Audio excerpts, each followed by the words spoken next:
Okay, so I thought I'll just do a quick tutorial on how to remove snaps. I use a soldering iron. So I just plugged it in. I'm just waiting for it to warm up.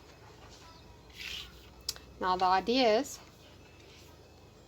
that you use your female or your male side, and then when it's really warm, you basically melt the inside.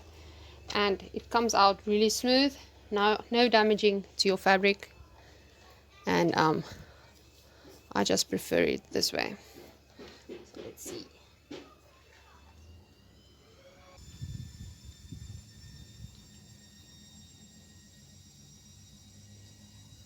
Okay, now it's warm enough.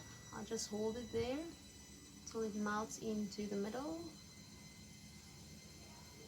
You don't want to go too deep, but you don't want to damage your fabric, melt your fabric.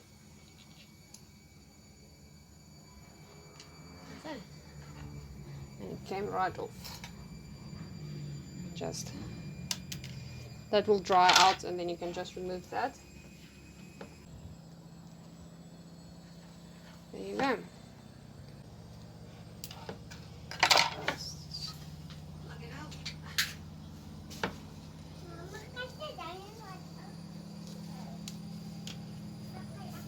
There you go.